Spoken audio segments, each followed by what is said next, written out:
Eu vou fazer uma leitura em Efésios. Pode deixar. Escuta somente. Efésios 2.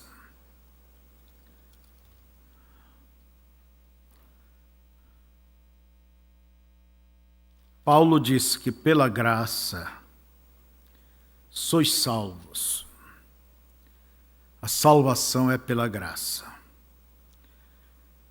E ele diz: e vos vivificou, estando vós mortos em ofensas e pecados, em que, noutro tempo, andastes segundo o curso deste mundo, segundo o príncipe das potestades do ar, do espírito que agora opera nos filhos da desobediência.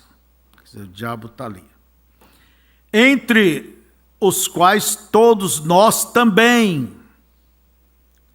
antes andávamos nos desejos da nossa carne. Todo mundo fazendo a vontade da carne e dos pensamentos, e éramos por natureza filhos da ira como os outros também. Todos pecaram e destituídos estão de Deus. Não há nem sequer um justo, como diz a Bíblia. O que Deus teve que fazer foi isto. Mas Deus, que é riquíssimo em misericórdia, pelo seu muito amor com que nos amou, estando nós ainda mortos em nossas ofensas, nos vivificou juntamente com Cristo. Pela graça sois salvos. E nos ressuscitou juntamente com Ele, e nos fez assentar nos lugares celestiais em Cristo Jesus, para mostrar nos séculos vindouros as abundantes riquezas de sua graça, pela sua benignidade para conosco em Cristo Jesus. Porque pela graça sois salvos por meio da fé, não é das obras. E isto não vem de vós, é dom de Deus.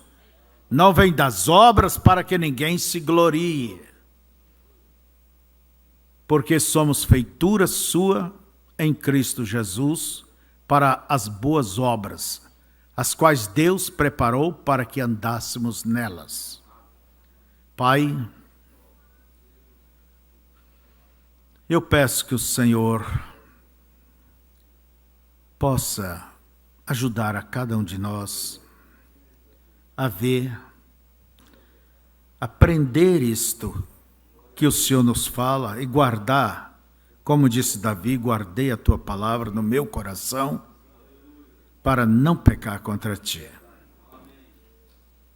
Abençoe, Senhor, cada um, e abençoa-me, Senhor.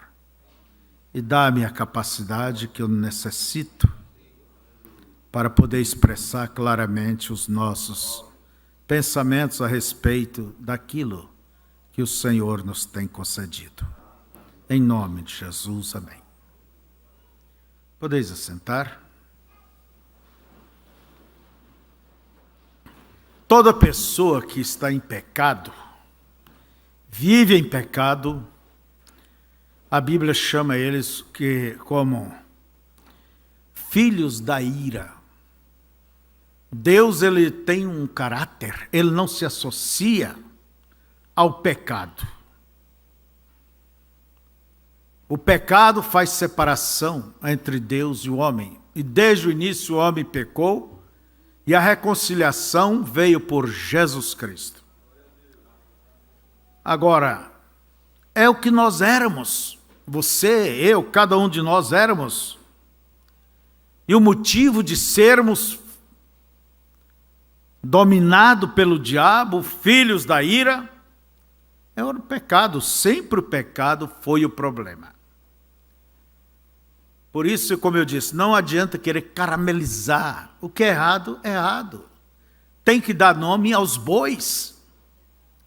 Não adianta de passar a mão e dizer que está bem, porque Deus, a pessoa pode passar pelos homens, mas por Deus não. Não é certo? E o caráter de Deus é este: sede santo como eu sou santo. Agora, vamos analisar um pouco sobre esta ira de Deus. Porque pensamos que somente os de fora, que estão lá, não pertencem a nenhuma religião, os pecadores, os fumantes, os viciados, os ladrões, os bêbados, os perdidos, que são filhos da ira, filhos do diabo. Mas será que é só lá ou a coisa estica também no meio do povo de Deus? Porque aonde Deus vem encontrar com seus filhos, o diabo sempre vem. Foi isto que ele fez com Jó. Entende? O diabo veio ali quando os filhos de Deus se reuniram. O diabo, ele é religioso. Ele é sumamente religioso. E no Salmo 95, eu vou mostrando para vocês. Vamos ver. Salmo 95. É o livro mais lido da Bíblia, né? Parece que eu não anotei.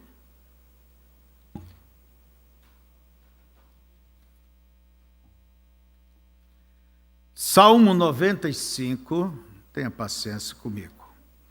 Verso 10 diz assim: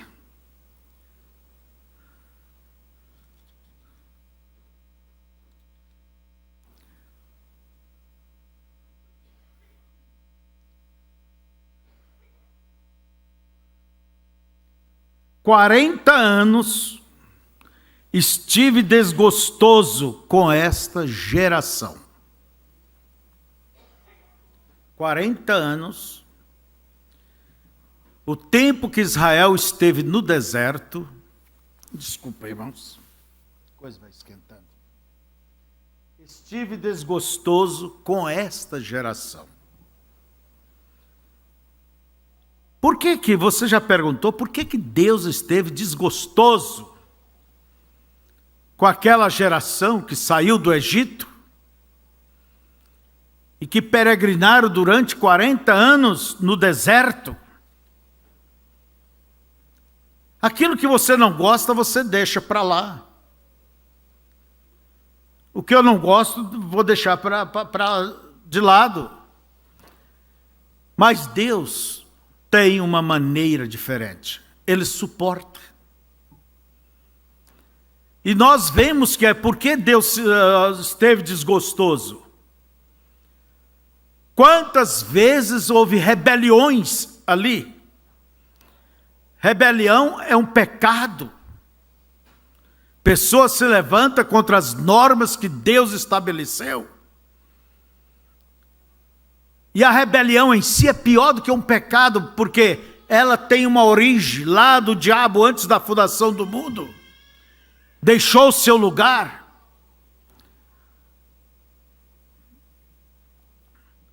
De forma que 40 anos, disse Deus, estive desgostoso com esta geração.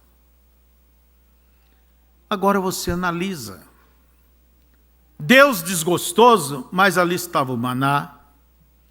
Deus estava desgostoso, mas ali estava a água ferida da rocha, que era Cristo.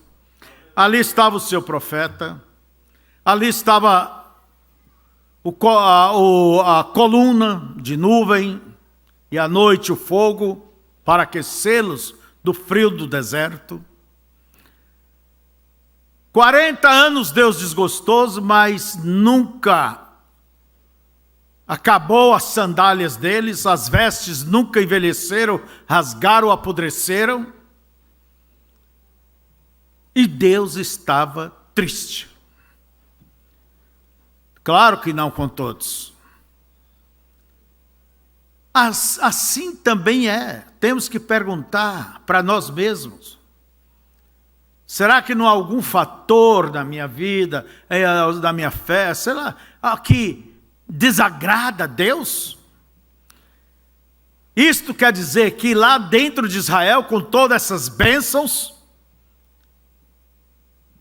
Ali estava, irmãos, os filhos da ira, do pecado, misturado. E o diabo sempre tinha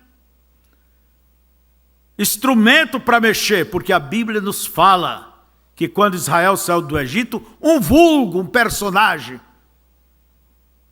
foi no meio do povo. Pessoas que queriam ser crente, outros queriam, mas não era, e outros que queriam, mas todos se beneficiaram das bênçãos de Deus. E isso demonstra que as bênçãos de Deus não quer dizer que a pessoa está bem, está certo. As bênçãos de Deus só demonstram uma coisa. O quê? Que Deus é bom. E faz o seu sol sair sobre todos. Então você veja que esta coisa não quer dizer que todos estão agradando a Deus. E você faça um exame na sua própria vida.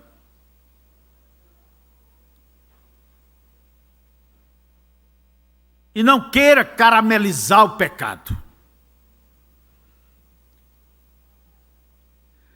Em Oséias, olha, vamos a um outro personagem da Bíblia.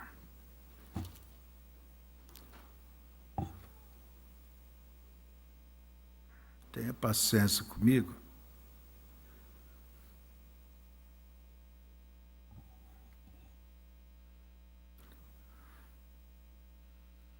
Acho que eu não marquei, né?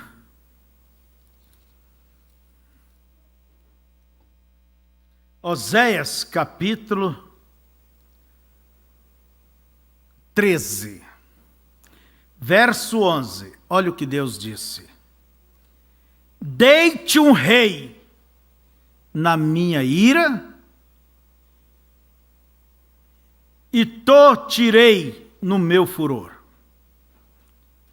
Que rei foi este? Vocês sabem. Quando Israel pediram um rei, e ali estava um homem alto, orgulhoso, imponente, e foi ungido com o mesmo óleo que Davi foi ungido. Um rei que fundou a monarquia em Israel, chamado Saul. Saul, no Novo Testamento, seria Saulo. Por isso que Saulo trocou de nome. Passou para Paulo. Deus disse, deite um rei na minha ira. O povo queria um rei? Leia 1 Samuel 8 em diante. Os anciãos foram até Samuel, que era o juiz, um profeta, e disseram, nós queremos um rei que reine sobre nós, como todas as nações têm o seu rei. Alguém que sai na nossa frente aí para as nossas batalhas, queremos ser como os demais. Eles queriam ser como os ímpios. E aí é onde desperta a ira de Deus. Samuel ficou aborrecido, Deus disse, olha, eles não rejeitaram só você, rejeitaram a mim, para que eu não reinasse sobre eles. Vá, dê um rei para eles. E o próprio Deus providenciou o encontro de Saul com Samuel. E ali começou a monarquia, quer dizer, o governo de um rei sobre Israel. Porque antes não havia isto. Deus simplesmente, quando chegava o aperto para Israel, Deus levantava, ungia um homem, era chamado juiz pelo povo, e aí aquele homem libertava. Chegou a um ponto que quando Gideão foi usado como instrumento por Deus, o povo disse, reina sobre nós, teu filho, teu neto. Gideão, o Senhor reina sobre vocês, não eu. Mas há muita gente que quer uma coroinha diferente. um destaque diferente. Você tem que ter cuidado com essas pessoas que querem aparecer, viu, gente? Então nós vimos que Saul, e Samuel amava Saul, começou, e o governo de Saul foi 40 anos, o governo de Davi foi 40 anos, o governo de Salomão foi 40 anos, mas logo que Deus ungiu a Saul, ele simplesmente começou a se afastar. Tinha uma batalha para ser travada e Samuel marcou até tal dia, chegava ali, e Samuel não chegava e o povo começou a se debandar. Saul fez o papel que não lhe competia, de um sacerdote. Samuel, ele pertencia à tribo de Levi. Eram os únicos que podiam fazer sacrifício. Mas Saul pegou um cordeiro e o sacrificou. E quando ele estava terminando, Samuel chegou e perguntou: que loucura é essa, homem? Por que você não ouviu a voz de Deus? E isso foi logo no primeiro ano. Ali pelo segundo ano, Deus disse: vá e acabe com os amalequitas. Porque quando saíram Israel do exército, do Egito, antes de chegar no Monte Sinai, os amalequitas atacaram a eles covardemente. Entraram pelo arraial, mataram pessoas. E foi uma batalha tão forte que Moisés teve que ficar com os braços levantados o dia inteiro para que Deus desse a vitória. E Deus jurou e disse: um dia eu acabo com vocês. Saul, vai lá e termine com eles. E o homem foi, ajuntou umas 200 mil soldados e foram à batalha, cumprir o que Deus mandou. Mas chegou lá, fez a coisa parcialmente. Toda vaca magra, todo bicho magro, ovelha magra, feia. Olha, o homem matou as pessoas e fez o que era para fazer. Mas as redondas, gordas, bonitas, não, vamos guardar para o Senhor. E Samuel foi lá no arraial, mas Deus disse primeiro a Samuel: ele já se desviou do meu caminho. Eu não quero mais ele. Um filho da desobediência, ele nunca consegue obedecer completamente. E Samuel, ao chegar no arraial, lá vem Saul, com o ungido do Senhor: cumprimos o que Deus mandou. Cumprimos a missão. O velho Samuel era velho, mas não era tão surdo. Ele disse: que balido de ovelhas, mugido de gado é esse que chega nos meus ouvidos? O povo resolveu perdoar para fazer o sacrifício para Deus. Samuel disse: tem maior prazer a Deus em sacrifícios do que na obediência? E o que fez Samuel? Se você tivesse obedecido, Deus confirmaria o teu reino. Mas agora, terminou. Deus vai buscar um outro.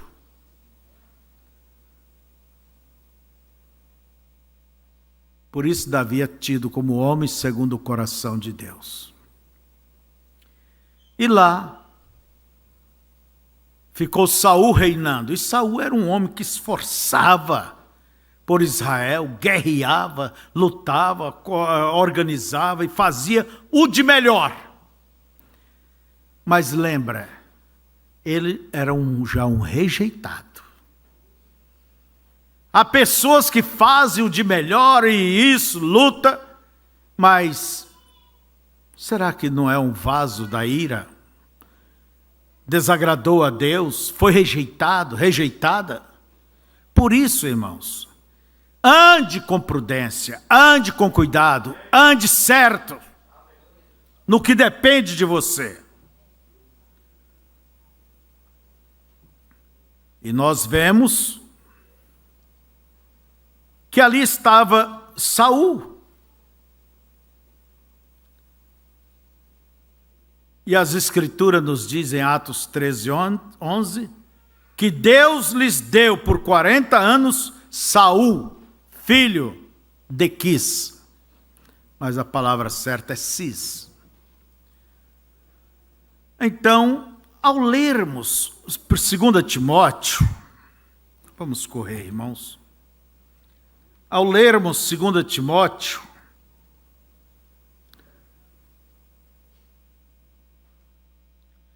nós encontramos que a Bíblia nos fala que dentro de uma casa há vasos de honra e há vasos de desonra.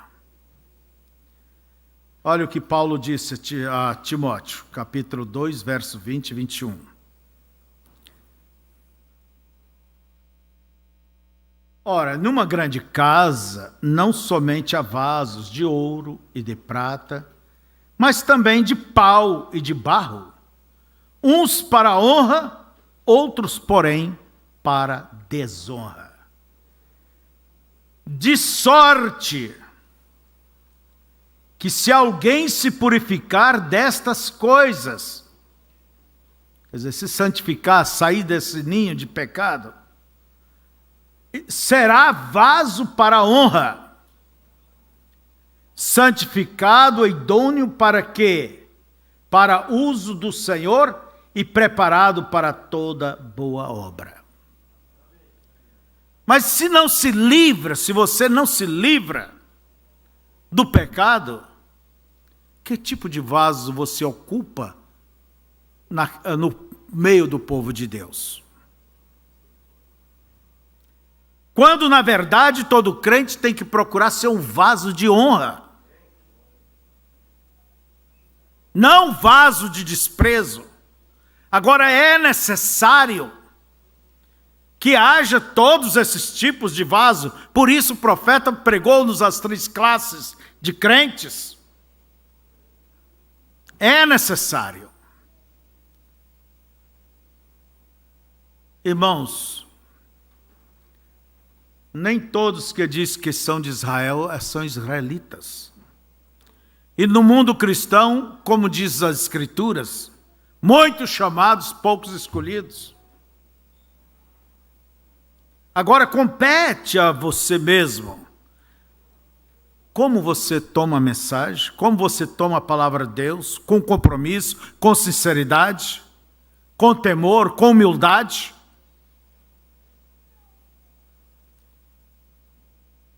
Então veja que há vasos de honra e vasos de desonra dentro de uma grande casa. Uns para fins honrosos. Quer dizer que ali dentro da igreja não é todos que têm um fim honroso. Senão, Paulo não diria que há todo tipo de vasos ali dentro. Nós também podemos ver em Romanos capítulo 9, eu estou tentando mostrar a vocês como é grave as coisas e como cada um tem que se esforçar, lutar, servir a Deus, fazer o teu melhor. Como diz o irmão Brana, graça é o que Deus fez por ti, obras é o que você faz por Ele. E uma fé sem obras é uma bela defunta, e o que é defunto apodrece, fede. É o que nos ensina Tiago, que a fé sem obra é morta. Nós cremos no Evangelho como João cria. Ele disse, quem peca, quem diz que conhece a Deus e peca, nunca conheceu. Pecado sempre é um problema. E não quer dizer que só em fulano, Beltrano, não. Quem está de pé, cuide, diz a Bíblia, para que não caia. Desde os dias de João Batista, os céus é tomado por esforço, você tem que se empenhar.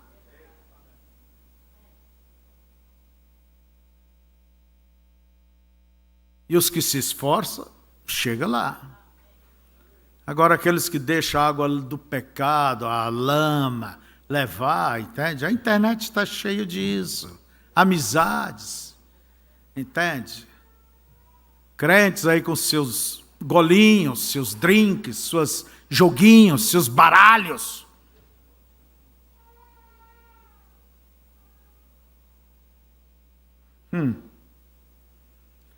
Eu não sou responsável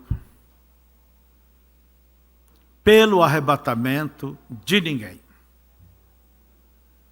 Eu sou responsável de dizer, este é o caminho, aqui, aqui, aqui, aqui, aqui. Agora compete cada um tomar isto. Ninguém vai de pendurado no cangote do pastor, na barra da saia da mãe. Não, salvação ela é individual. Então nós vemos, irmãos, em Romanos capítulo 9, Paulo começa do verso 6 em diante. Deixa-me ler, já vamos indo mais para o final. Ele diz desta maneira, versos 6 ao 16. Não que a palavra de Deus haja faltado, porque nem todos que são de Israel são israelitas. Nem por serem descendência de Abraão são todos filhos. Mas em Isaque será chamada a tua descendência. Isto é, não são os filhos da carne, quer dizer, que descenderam carnalmente de Abraão, que são filhos de Deus. Mas os filhos da promessa são contados como descendência. Porque a palavra da promessa é esta: por este tempo virei e Sara terá um filho. E não somente esta, mas também Rebeca, quando concebeu de Isaque, nosso pai. Porque não tendo, vocês sabem que ela teve o filho gêmeos, né? Eles ainda não nascido, nem tendo feito bem ou mal, para que o propósito de Deus, segundo a eleição, ficasse firme, não por causa das obras, mas por aquele que o chamou. Foi-lhe dito a ela, o maior servirá o menor. Como está escrito, amei Jacó e aborreci Esaú. Que diremos, pois? Que há injustiça da parte de Deus? De maneira nenhuma. Pois diz a Moisés, compadecer-me-ei de quem me compadecer, e terei misericórdia de quem eu tiver misericórdia. Assim, pois, isto não depende do que quer nem do que corre, mas de Deus que se compadece. Então, antes dos dois garotos nascerem,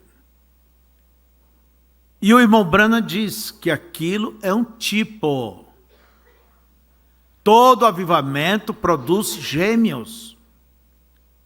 Há o carnal e há o espiritual.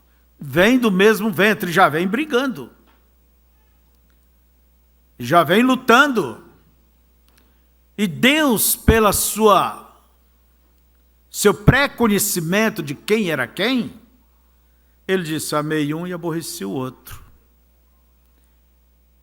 Ele sabia para que lado Esaú iria. Sabia.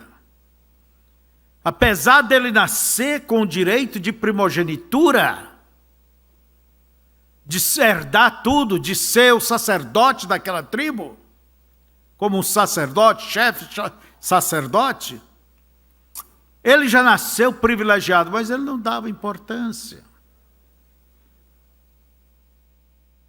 Enquanto Jacó, que era um tipo mais malandrão, na barra da saia da mãe, ele suspirava por aquela posição que seu irmão teve de graça e não dava valor. E o que nos diz a Bíblia sobre isso? Em Hebreus nos diz assim.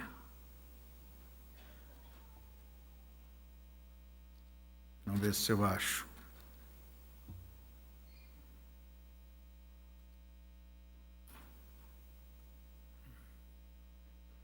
Hebreus 12 nos diz assim, verso 16 e 17, fala sobre Esaú.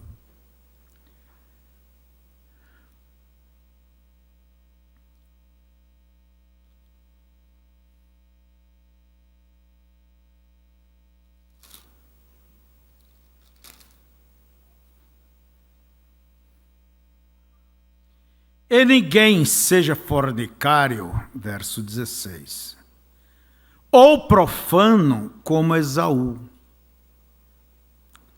Mas ele não nasceu de nenhum lar santo, de pai santo. Mas a Bíblia diz que ele era profano e fornicário. Que por um manjar vendeu seu direito de primogenitura. Isso aconteceu quando Sara não estava ali, por certo não tinha comida, né?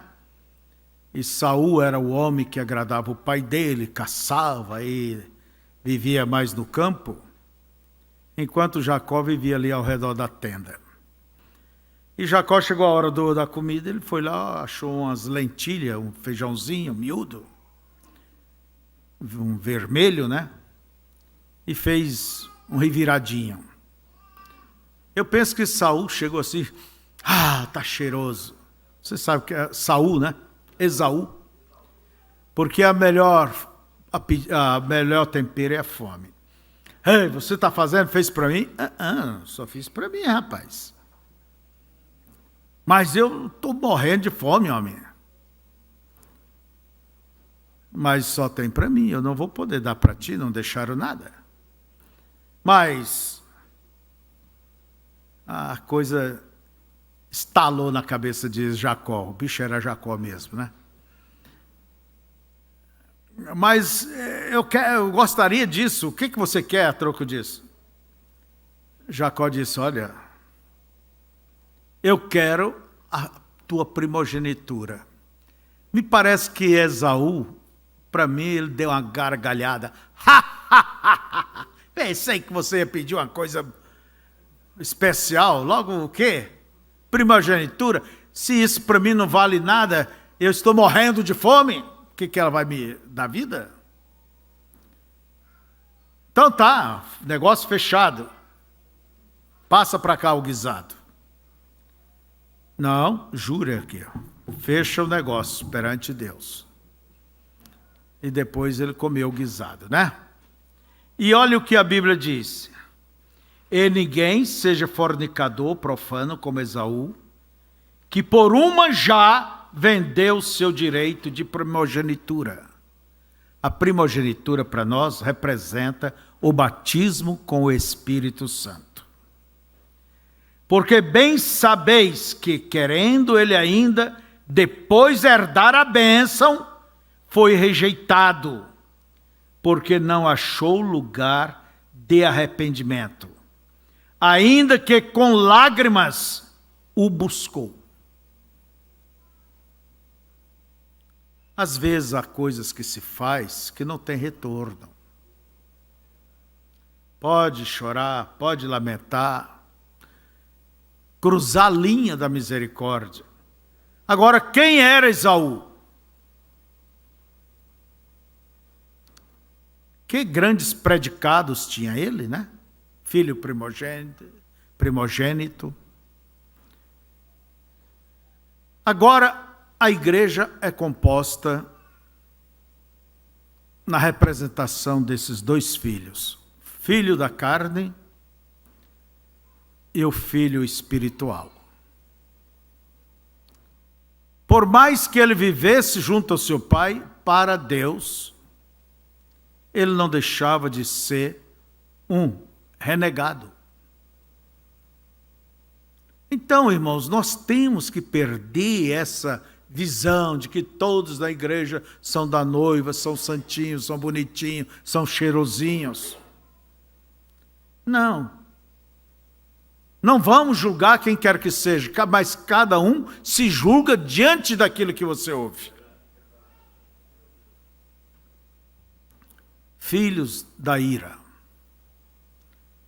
Por isso Jesus diz em Mateus 27, 22 ou 23, muitos, não poucos, naquele dia me dirão, curamos enfermos, expulsamos demônios, fizemos prodígios, maravilhas, comemos, bebemos, tivemos cada culto em tua presença, Senhor. E o que dirá Jesus? Nunca conheci vocês, nem sei quem vocês são. Mas o Senhor me abençoou, o Senhor me curou, o Senhor fez isso, o Senhor fez aquilo. Irmãos, não se conta essas coisas como vantagem espiritual. O que você tem que ter é uma boa consciência. Se o teu coração não te condena, em paz está com Deus. Ande sinceramente, ande humildemente, ande fielmente.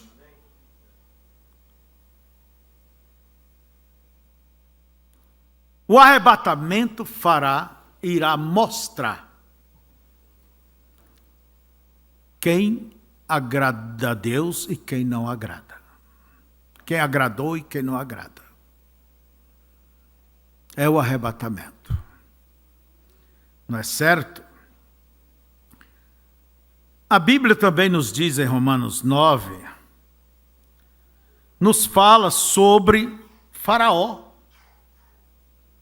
Olha que vaso era Faraó.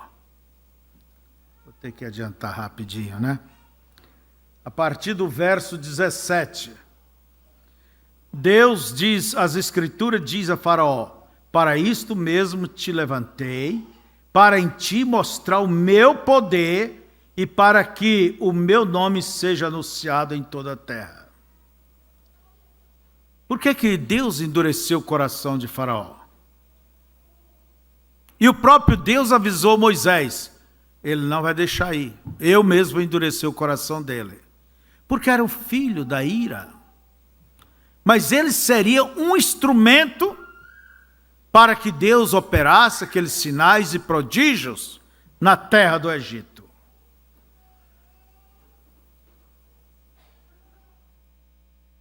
Então nós vemos que Deus tem diferentes tipos de vasos. E as Escrituras nos diz também, ainda em Romanos 9, eu estou saltando, depois vocês leem com calma, do 22 ao 24. Olha o que nos diz ali. E que direis de Deus querendo mostrar a sua ira e dar a conhecer o seu poder? Suportou com muita paciência os vasos da ira. Aquela geração do deserto, aquele Saul, aquele Esaú. Você acha que Deus pega e joga fora? Não. Deus, ele demonstra em suportar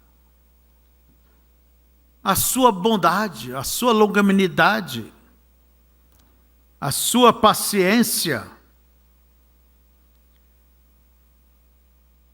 Querendo Deus mostrar sua ira e dar a conhecer o seu poder, suportou com muita paciência os vasos da ira, preparados para a perdição, para que também desse a conhecer as riquezas da sua glória nos vasos de misericórdia. Quer dizer, Deus glorifica o seu nome, seja no ímpio, o filho da ira, ou seja, no santo. Se você pudesse fazer uma viagem nesse instante, chegasse perto de Jesus e os seus discípulos, eita Pedro, você é muito afoito, rapaz. Mas, outra Tiago, João, que delícia as mensagens que você escreveu para nós. E tu, Mateus? E quando você chegasse em Judas, o que você ia fazer? Olha, eu garanto que eu não ia olhar bem para aquele cara, não. Mas Jesus demonstrou a mesma amizade, porque tu vieste, amigo. Com um beijo traís o Filho do Homem? Mas ele tinha um ministério a cumprir ali dentro. Irmãos, em outras palavras, há um grande teatro se desenrolando. E nesse teatro, nessa grande peça, está envolvido Deus, está envolvido os demônios, está envolvido as nações, está envolvido todos. Você, eu estou envolvido, todos nós. E cada um tem que desempenhar um papel ali dentro. Só que eu descobri uma coisa, você que elege o teu papel que você quer. Quer se eleger como alguém que se levanta para atrair, para escandalizar? Ou quer você escolher aquele papel de uma filha submissa, uma cristã, um cristão genuíno? Eu estou mostrando isso para vocês verem que os filhos da ira não é só lá fora. Não.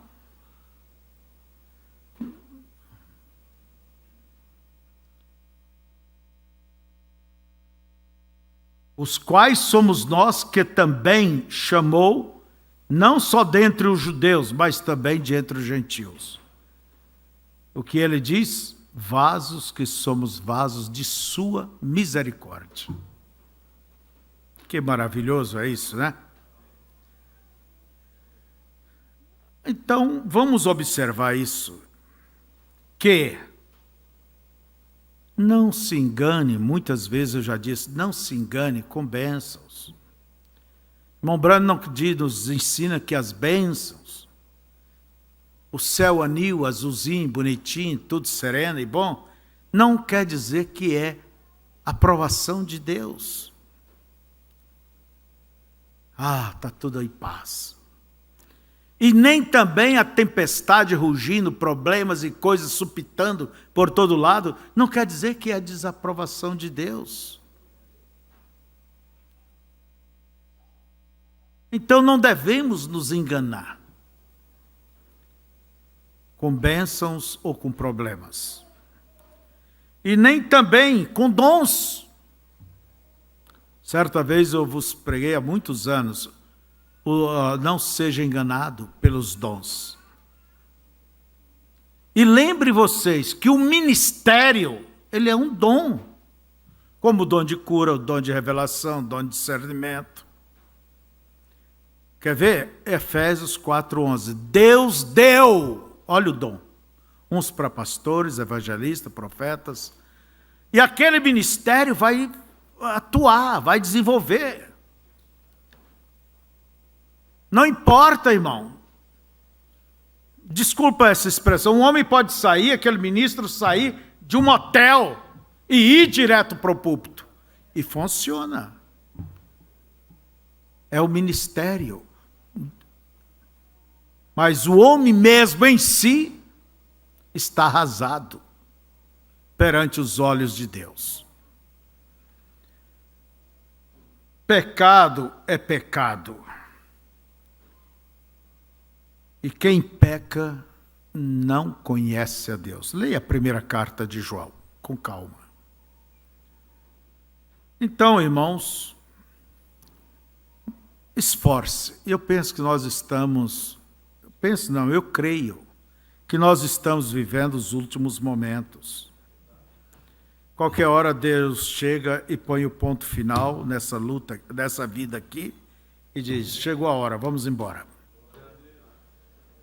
Viva para o arrebatamento, meu irmão.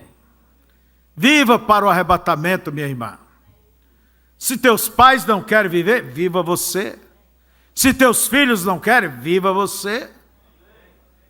Se a parte da igreja não quer, você, como diz Paulo, cuida-te de ti mesmo. Quem está de pé, cuide para que não caia. Depois de tantos anos de batalha, de peleja, se tornar um filho rejeitado, um filho da ira, é o que vemos. Porque são pessoas que não se apartam do pecado. Às vezes confessa. Mas ele precisa mais do que um perdão, precisa de uma libertação daquele vício pecaminoso. Fiquemos de pé. Senhor,